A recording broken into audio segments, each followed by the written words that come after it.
Next up, we're going to talk about defending the cloud capital, unveiling Kubernetes security risks and remediation. Speaker with us is Cailyn Edwards. She actually came in from Ottawa today, so thank you, Cailyn. She is Senior Infrastructure Security Engineer for Shopify, CNCF Ambassador, also a contributor to multiple Kubernetes projects. She's right now an active contributor in SIG-Security, and she got the 2022 Contributor Award. Congratulations. Look forward to hearing from you. Give it up for Cailyn Edwards.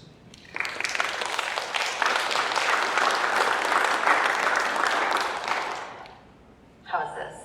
No, I'm not going to talk like that. Is this okay? I'm not facing my chest awkward. Okay, hi everyone. My name is Cailyn, as you said.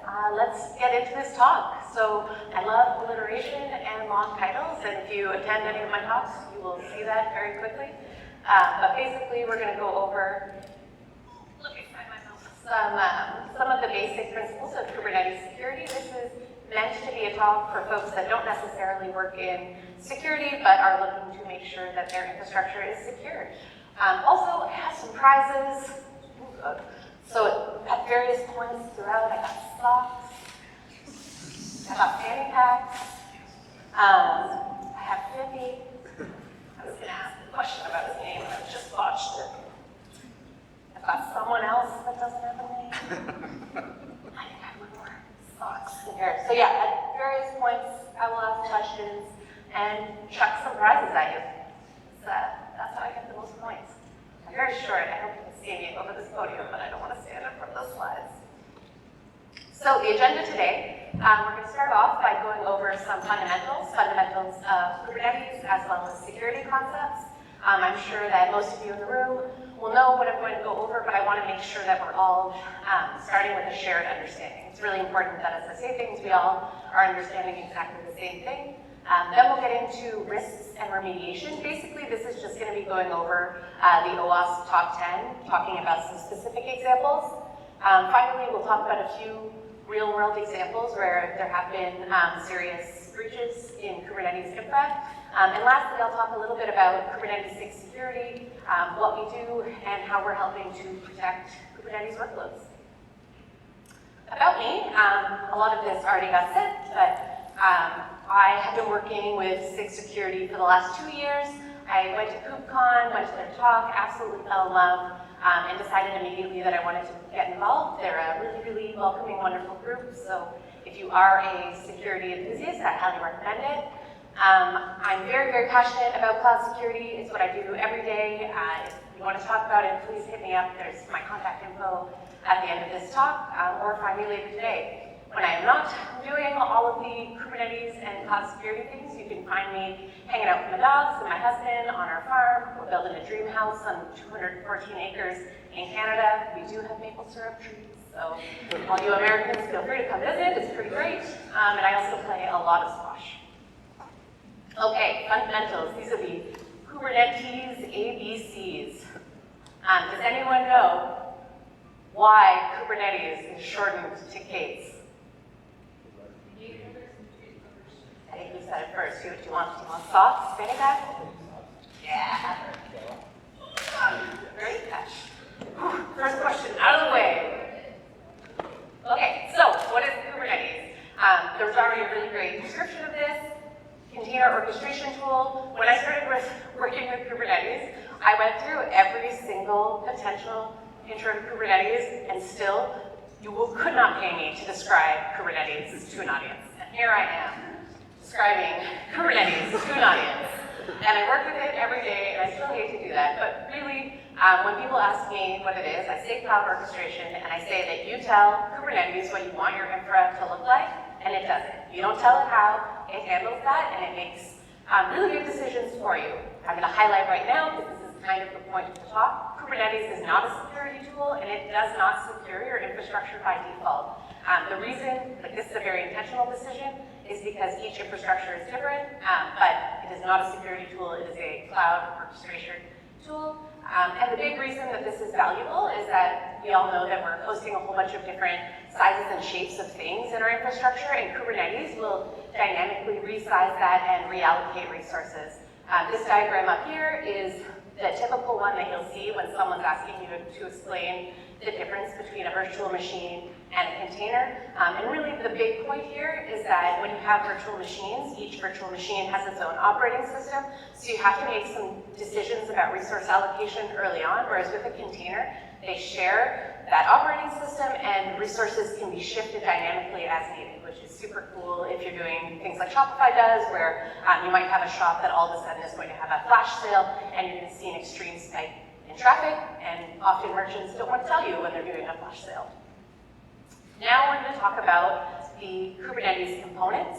So the big shiny one, of course, is the cluster. This is what you get when you ask for Kubernetes. This is the minimal thing that you need to run a Kubernetes infra. It's a collection of the various other things I'm going to talk about.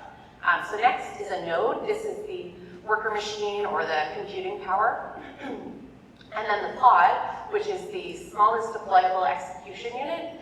The pod is where the workloads are actually hosted. The kubelet is an I hate saying this one, XCTD, I think is how people say it, that I get confused with XKCD, the software comic. Anyway, these are all things that live in the control plane. So the control plane is basically what makes Kubernetes do the Kubernetes thing. It's what takes those instructions that you've given it, generally in the form of manifest, so YAML, yay, and it operates on those. The kubelet specifically makes sure that the pods are running on nodes, and XCD is where all of the information is stored. This is just another diagram directly out of the Kubernetes documentation that shows a little bit more of the structure, and you can see there that the control plane is holding all of those functional brainy bits, and then off of that you have your actual infrastructure, which is all being controlled through the API. Now we are going to get into the security basics. This is my domain.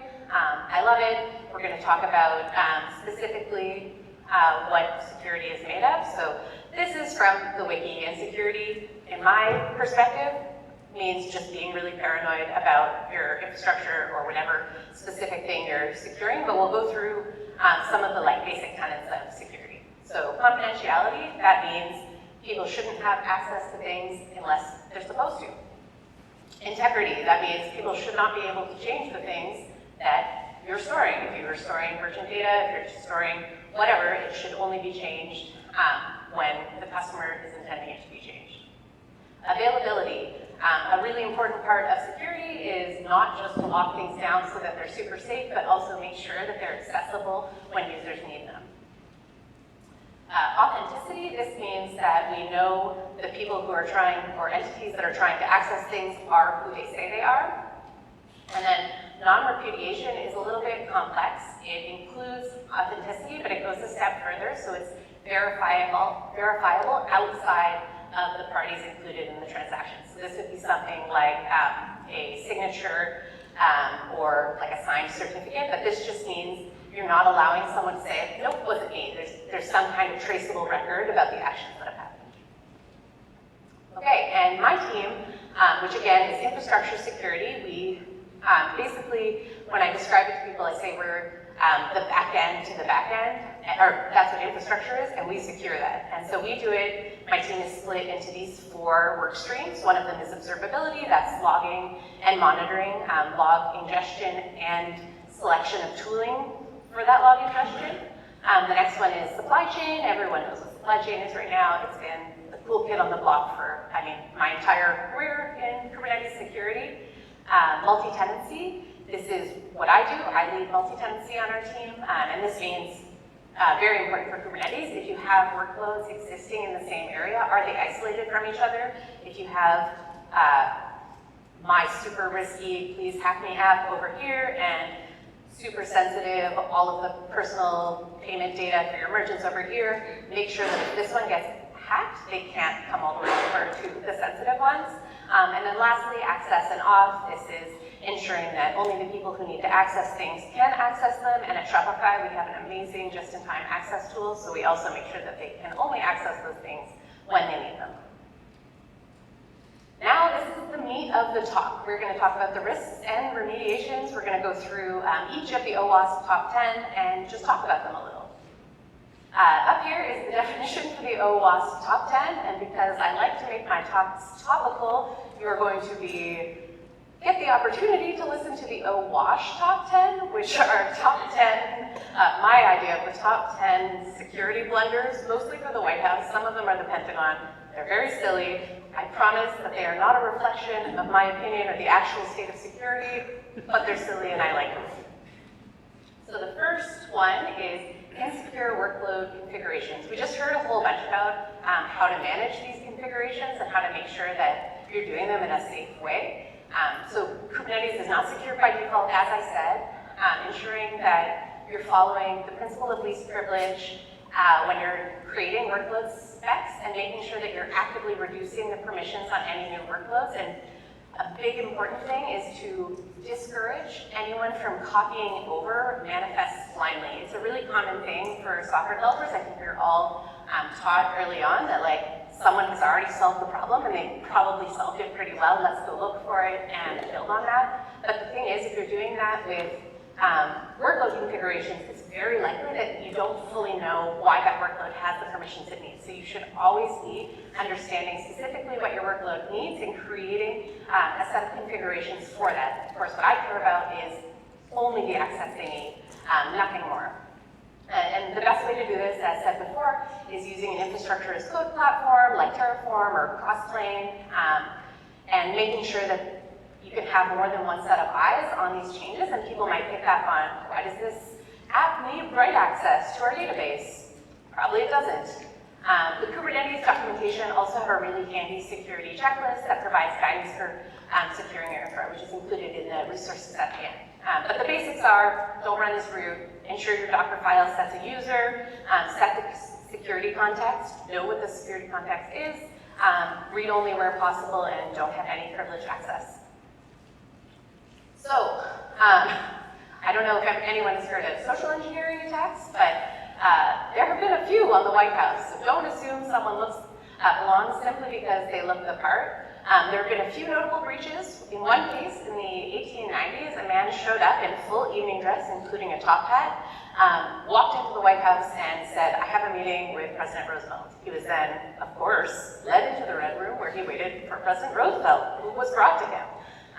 When Roosevelt said, I don't think we have a meeting, please get this crazy person out of here, they discovered he had a gun in his back pocket and had just been led directly to the president. A second incident occurred in the early 1930s when a man carrying a briefcase walked into the White House, gave himself a private tour. Later he was discovered somewhere in the building, just looking at paintings, taking pictures, and it turned out he was a tourist who had missed the guided tour and decided to give himself one, which is funny. Okay, back on track. Supply chain vulnerabilities. So I touched on this a little bit. We all know that software is comprised of a whole bunch of different things, and we're pulling things in all over. Who here has blindly copied a git command or a terminal command and just entered it and hoped for the best? I don't see as many hands as I know need to be going up. I did it many times. I don't do it anymore. But we just have a tendency to assume the best unless you're in the security field. So we know that people are going to be pulling in a whole bunch of things, and it's very possible any of those things could be compromised either accidentally or intentionally. So nowadays you might hear things like SBOMs, which are software bill of materials that's going to list out what your software is comprised of so that you can see if any of the things that it's made up of have known vulnerabilities or are part of CVEs. This can be mitigated by creating those SBOMs, looking at the SBOMs in comparison with known vulnerability databases. So GitHub has one of those that'll run and open Dependabot PRs. There are a whole bunch of other ways. There are a bunch of tools that has them. I think Dynatrace is here. They probably have some of that and talk to you about it. Using only trust images, and make sure you have a dependency approval process. So create a culture where people are skeptical about the things that they're introducing to your production code. Okay, do background checks and don't assume positive intent. Has anyone seen Borat or know what Borat is? Well, in the most recent Borat movie, his daughter went around causing havoc across a whole bunch of American political situations. And one of these situations, she was able to infiltrate the White House as a shadow of a reporter for One American News.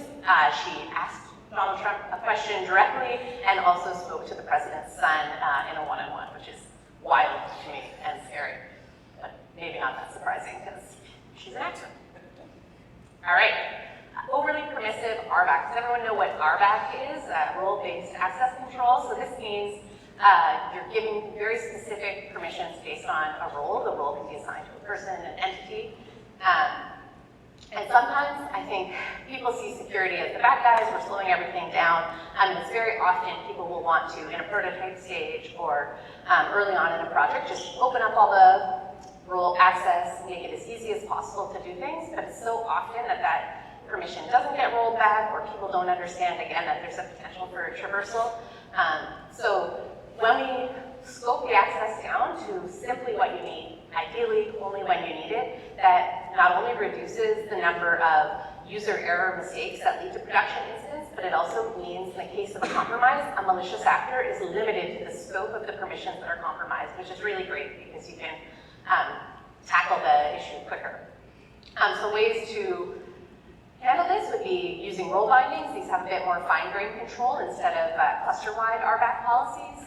And always do minimal permissions. Again, any role should be created in infrastructure as code and then audited by preferably a security team, but at least people who care about and know about what access should be present. Ensure that access to sensitive documents is a multi-party process. Some of these are also cybersecurity tips, which is great. It's like you're getting twice the education. Recently, a spy was able to infiltrate the White House for almost 3 years. He was able to use his top secret clearance to steal classified intelligence documents from the White House computers. Another very recent incident were documents shared on a gaming discourse. So this one is less funny and more just every time someone gets a sensitive document, there should be a trail. It should be easy to go down and find out who did it, and maybe they're going to use a grade like succession, and you'll be able to pin it on them, but at least you'll know, you'll have a trail of where it happened. Okay, lack of centralized policy enforcement. So even with informed devs, security reviews, and infrastructure as code, it's still possible for misconfigurations to slip through the cracks and make it into production. I will not name any names, but I know some companies that do have ways where you can go and you can interact with, use like a break glass and interact with live data. So it's always possible that these things will make it there, and a centralized policy often will stop the addition of these risky configurations either at the CI level or at the deployment level. Having a policy manager like Caverno or OPA makes this really easy. You could also create your own admission controller or use the built-in pod security admission controller. Or there's a whole bunch of different policy tools, but this is really great because, again, you have basically policies as code where you create a whole bunch of limitations and specific rules to make sure that these compromises are just never, ever leaving the gate. One we have right now is we manage all of our network policies centrally, and so I created a policy using Caverno that'll let me know if a policy is ever created outside of the place where it should be created, so that I can make sure that the security team and the network team are aware of where all these network policies live. Ensure that all the security officers are operating at the same standard. This is not a great picture, but I couldn't find one. I was going to use Hot Fuzz, but my diff percentage was too high. Anyway, we all like computers. Up until 1930, when that man walked into the building with a briefcase and was able to do a tour, the White House police force was entirely independent from the Secret Service, meaning that they were operating at different standards and different levels of enforcement, which is why a bunch of those breaches were able to happen. So making sure that if you're protecting if you have those defense in-depth layers of security, that they all know the end goal, which is to not let random people into the White House. Number 5, inadequate logging and monitoring. Who here has experienced log fatigue? Every day. So this doesn't just mean having the logs, but this means being able to ingest them in a way that's useful and going to actually let you see when there are compromises. So this is really, really a superpower if you can figure this out, if you can find a tool that works for you. We have a log ingestion tool here as well today. But not only will it make it really easy for your security team to find out when there's vulnerabilities, but it'll make it really easy for your devs to find out why things aren't working and when there's errors in production. And on top of that, if you do it well, you can reduce the price because logs are expensive, and then your pointy-haired boss will be happy that you're doing cost optimization in this economy. For Kubernetes infrastructure, I would probably prioritize your logging based on the results of the threat model that I'm sure all of you did on your infrastructure, and any known vulnerabilities that exist. Ensure that your Dart team is empowered to seek out the tools to make log ingestion manageable. A lot of tools are using AI right now, which is super, super exciting, and I think is going to do wonderful things for this industry. Choose a tool that works for your use case, and then make sure that you're teaching everyone how to use it correctly. All of your logs are going to Splunk, but no one can write a Splunk query except that one guy who's really hard to reach because he's always writing Splunk queries, then those logs are really not that useful. Tools like Felco will allow you to have low-level system monitoring in place. The Kubernetes audit logs will let you see API actions, and you can always create your own monitors for specific potential security risks that you care about, like, as I mentioned before, outdated images, exposed secrets, public buckets, and overly permissive policies. This might sound similar to centralized policy enforcement, and it really is. They work together, and they're going to create these layers of security, which is called defense in depth, and everyone should do it. Ensure the logs and monitors are usable. This one is directly related. Once upon a time, there was a baggie of white powder found in a storage cubby in the White House, which is very scary. You never want to find white powder where politicians live. This led to an evacuation and investigation that was unsuccessful in finding out how the baggie made it inside. Luckily, the powder was just cocaine, not anything more noxious, but the breach was concerning regardless. The security camera footage was unable to help identify the person that deposited the baggie, and there was insufficient DNA and fingerprints. So in this case, if you know there are going to be people entering through a specific area that are, not usually in the building, make sure that you can actually see the people using those lockers for exactly this kind of situation. Broken authentication mechanisms. So one of my jobs as a lead in security is to make sure that people like us, and that is really hard to do if you're putting all of these locks in place and they keep failing and denying people access when they need it. Because again, reliability is really, really important to security, and if people can't do their work, then we don't have anything to secure. So broken off can also allow access when it's not supposed to. Broken off doesn't just mean people who have permission can get in, but also people who don't might be able to get in. If you're using a cert and it gets leaked, it can grant full access, so make sure to opt for short-lived tokens when you can, multi-factor authentication when it makes sense, and in-cluster service accounts is a really good way to go. It's important when you're deciding as a security team, when you're deciding to put these auth mechanisms in place, I like to consider, is this a part of an employee's daily workflow? And if yes, then probably having them click a button to get just-in-time access doesn't make sense and isn't fair and is going to add toil that's going to probably cause people to skip my security controls. So you want to look at the frequency of access, the risk involved, kind of like a car insurance strategy, and pick the off mechanism that's going to lead to the highest reliability and availability while having a baseline of security. Don't invite in the supernatural. They start to get weird from here. I'm sorry, I ran out of breaches that weren't sad. Don't invite in the supernatural if you don't want ghosts. So in the mid-1800s, Mary Todd Lincoln began to participate in several seances in the Red Room in the White House. And since then, there have been many cited ghosts. So I think probably the seance was not a short-lived token, and the ghosts have a free pass to enter the White House whenever they want. And if you're curious, you can see Lincoln, Grant, McKinley, the Thing, the ghost of an unidentified teenage boy in the White House. All right, this is my jam. I love this. Missing network, I don't love this. I love not this, but this area. Missing network segmentation controls. At Shopify, we do this primarily through having multiple clusters, namespaces, and of course, Kubernetes network policies. These are Kubernetes native solutions, which is awesome, but there are lots of ways to spice up your network policies using CNIs, like Calico or Cilium is very, very popular right now. Another great way for network segmentation is the use of service meshes like Istio, Linkerd, Console Connect. The main point here is, like I said earlier, with multi-tenancy, Things that don't need to access each other should not be able to access each other. I went over an example before, but at Shopify, we do hack days quite regularly where we are actively encouraging our developers to build cool stuff quick, and that means they don't have time to worry about security. It's so important that those applications are completely isolated from our public merchant data or public merchant clusters. Okay, next one. If there is an open ingress, something will use it. Again, relates directly to Kubernetes security. This one, I'm stepping away from the White House over to the Pentagon, where last year folks were stumped by the appearance of a rabbit in the center courtyard, or a bunny. I don't know if there's a physiological difference between bunnies and rabbits. Seems like bunnies are cuter. A bunny in the center of the courtyard. The best guess is that a hawk dropped it in, but apparently they do need some kind of air entry policy, because I'm sure if a bunny can get in, so could something more dangerous. All right, secret management failures. Everybody loves secrets.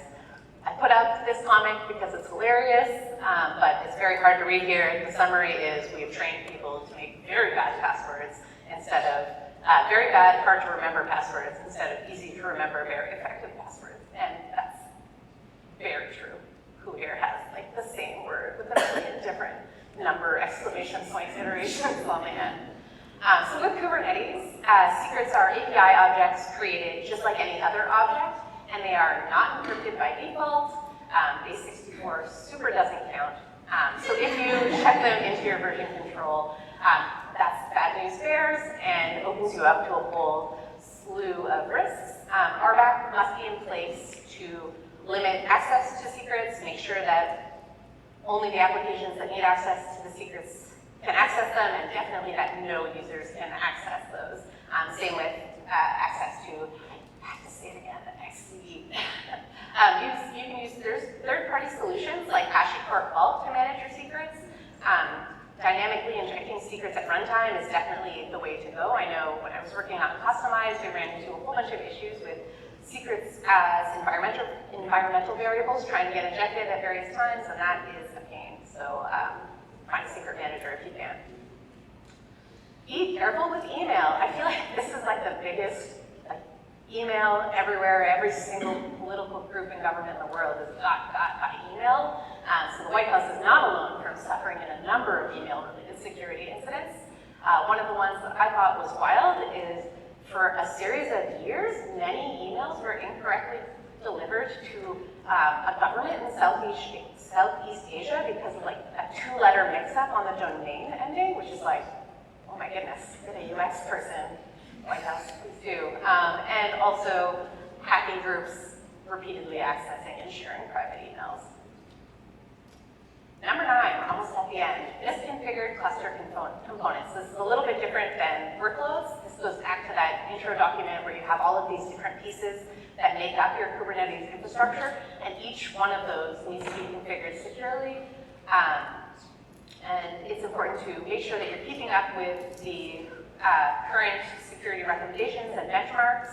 If you're using managed Kubernetes, it's very likely that your cloud provider is doing this for you, but as a paranoid security person, I'll always double check and make sure, securing the kubelets, securing XCD, and ensuring that that data is backed up and available. Again, reliability. Check any changes to component configuration, and again, always ensure access is limited to what is needed when it is needed. And run game days. This one is also a great cybersecurity tie-in. In 2014, Omar Gonzalez was able to jump the White House fence and make it inside before being stopped. Reading news reports, this was due to a series of unexpected events. There was a missing spike on the fence of the White House, allowing him to jump over. The alarms that were set off when he did the initial jump didn't make it to the officers at the executive mansion because their walkie-talkies were turned off and their headpiece wasn't in.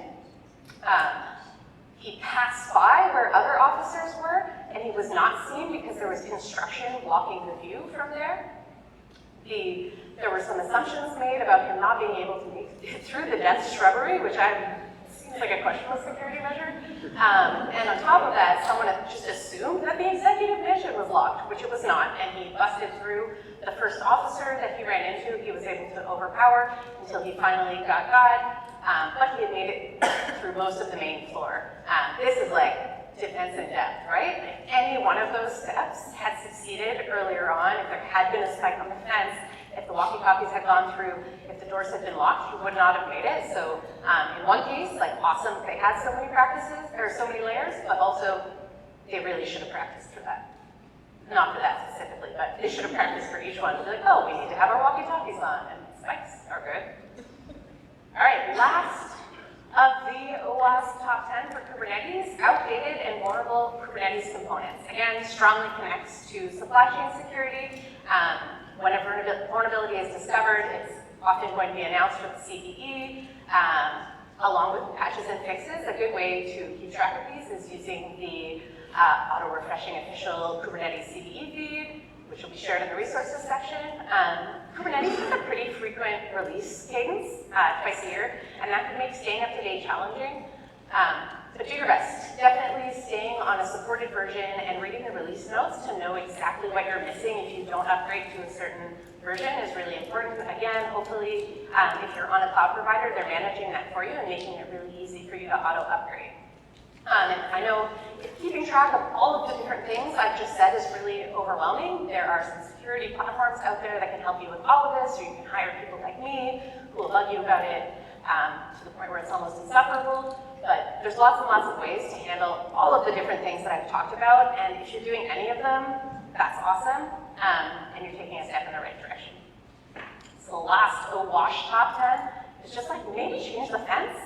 I don't know, if you Google White House breaches, there's like a whole section of just the grounds where people have scaled the fence. And I realize that it's like a public area that you want people to be able to explore and appreciate, but like, I think they need a new fence.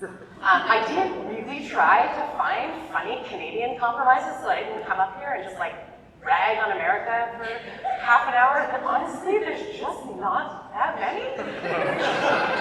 I think people just don't want to get into Canada, really, so sorry. All right, so now let's look at some real-world exploits that are the result of some of the things that we've just talked about. Okay, so did anyone hear about the Capital One data breach? Yeah, for a prize. Does anyone know what kind of attack it was? Sorry, what was that? Yeah. Do you want black, pink? Which one? Oh yeah. No, not great. Okay. Yep, now you guys spoiled the surprise. So as you can see by the numbers up on the screen, this is a pretty bad attack. This was not great. Thanks to a misconfiguration in their Kubernetes infrastructure, specifically a firewall rule that was not configured correctly, a malicious actor was able to get access to the personal data of over 100 million customers. After that exploitation, they were able to discover the misconfiguration through a scanning tool that scanned specifically AWS infrastructure, not because it's more vulnerable, but because this hacker in particular was an ex-AWS employee, and probably they were scanning all the other ones as well. But the scanning tools that they would use would be really similar to the scanning tools that you could use to proactively scan your infrastructure for misconfigurations. Anyway, this one allowed the attacker to query the metadata and get access to an overprivileged IAM role, which allowed them to query a bunch of data and then share it, unfortunately. Another big one was Azure Escape, and everyone in the cloud world really loves to rag on Azure. I'm so sorry. But this attack was one that there was like a whole KubeCon where people were like, let's hack Azure live! But thankfully, Palo Alto discovered it, and Microsoft patched it, and it was great. This attack, as you might have guessed from the title, started as a container escape attack. So that means you would escape that boundary within the container and have access to any other tenants on the same host, which is pretty bad. This was a result of an outdated code that had not addressed CVE 2019-5736. So again, highlighting that it's really, really important to make sure that any of the things that your code is comprised of, any dependencies you're pulling in your own code, that you're patching these CVEs as they come up. Once inside, there are a whole bunch of different avenues that could be taken to cause damage. The largest and riskiest being taking control of the Kubernetes API server, which means that you can modify and interact with pretty much all of the Kubernetes infrastructure. Yeah, so that sucks. But it was patched, and luckily I'm sure it was taken advantage of in a whole bunch of situations, but there was not a huge major compromise due to it. So these are two of a whole bunch of compromises that may be directly related to Kubernetes and may not be. There's a whole bunch that are just general security risks, but it's really important that we are vigilant and ensure that we're keeping our eyes on the global security landscape. The cloud is awesome, but it's also a wide open, fuzzy, highly populated place, and hackers know that. So make sure to keep on checking and rechecking your security practices, assume that you've made mistakes, and plan accordingly.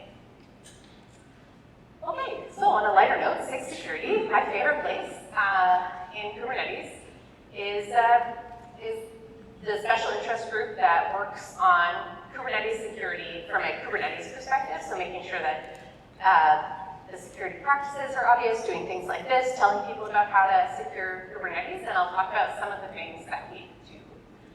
So we have a bunch of sub-projects, one of which being the third-party audit. This is where we bring in an external company to audit Kubernetes for any security vulnerabilities, and the result of this ends up being a list of concerns, some of which we're able to address immediately, but all of which we document in a blog post after the review, after the audit, and specifically state, like, this could be done in a PR, this needs something bigger, and not only does it help us keep Kubernetes more secure, but it makes a lot of opportunities for new contributors. Security self-assessments is a new sub-project as of the last year and a bit. It's really awesome. What this does is allows the other Kubernetes sub-projects to come to SIG-Security, and we will help them do a data flow diagram and a threat model of their service. And then again, we will finish by presenting them with a list of actionable security concerns that they can open in issues and have new contributors or themselves work on. And part of this, we've been doing threat model instruction at KubeCon and Cloud Native Security Con. I think we will probably be doing something at the Contributor Summit in Chicago, but yeah, we're trying to do a whole bunch more education around this process, particularly data flow diagrams, which maybe people might not be familiar with, and we'll walk service owners through the process. SIG-Security tooling is a subgroup that evaluates potential security tools, exclusively open source ones. We alternate our meetings between education on tools, so if anyone has a security tool that they'd love to talk about, they can come to SIG-Security tooling and run one of those sessions, and then the other sessions are working sessions where we will write documentation, work on fixes, review each other's PRs, and just make sure that we're shipping stuff for secure Kubernetes. We also created the auto-refreshing CE feed, which I've mentioned a few times. I think this just in the last release was on its beta, but I'm not sure. So it's definitely nearing completion, and this is something that you can subscribe to be notified of any new CVEs for Kubernetes. SIG-Security Docs is just the specific security documentation group for Kubernetes, and right now we're working on the Kubernetes cluster hardening guide, which basically is going to go through most of what I just talked about now in a whole bunch more detailed specific examples for where it is not secure by default, common exploitations, and just how you can have the most secure Kubernetes cluster. Again, the reason that we don't secure by default is that everyone's infra is different and your access needs are going to be different, so you can go through this and pick and choose what works for you. We are constantly updating the documentation to include any new findings, any security process. If things are deprecated, we are updating them all the time, and there's a whole bunch of really fantastic issues for new contributors if any of you are security enthusiasts and want to do some docs. If you are interested in contributing, there are QR codes up here. There's one for the CNCF Slack and one for the Kubernetes Slack, and you can find us in the channels below. That's my talk. Thank you so much. If you have any questions, I'll give you a little bit of time here, and also you can reach me at Cailyn Codes on both of the CNCF and Kubernetes Slack. You can also find me in regular places, LinkedIn, GitHub, all of that. This slide looks like you can call me, but please don't, because I'm a millennial and I don't do phones. And yeah, if you've got questions, ask away. Thank you.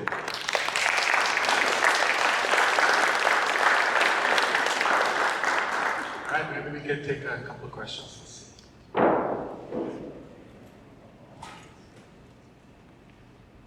Right.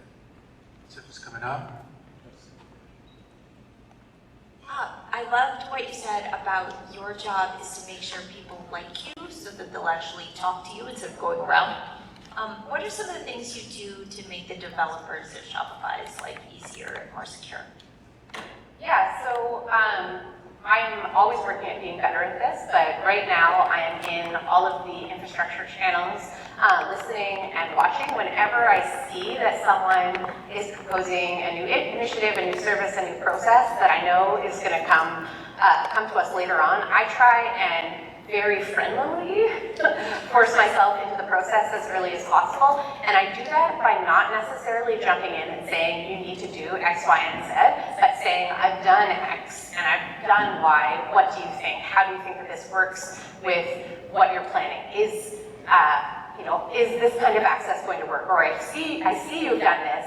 What about this really great form of doing it? And I try really hard not to come in and do any sort of like shaming for practices that people are doing. And even when decisions get made that I really personally don't agree with, because I'm a security nerd and my job is to be really paranoid and concerned, I try to meet them in the middle. So an example is recently someone had talked about infrastructure as code being pretty tough for people that aren't working in infrastructure regularly. So trying to come up with a way for us to allow more developers access to building services really quickly in a ClickOps fashion, which I was like, ooh, and they didn't want to use infrastructure as code. And so my team proposed a infrastructure as code kind of after the fact, which again isn't ideal, definitely wouldn't be my choice, but now we're generating infrastructure as code from the ClickOps, and we can go and review that and ensure that the right decisions are being made. The other thing is, like I said,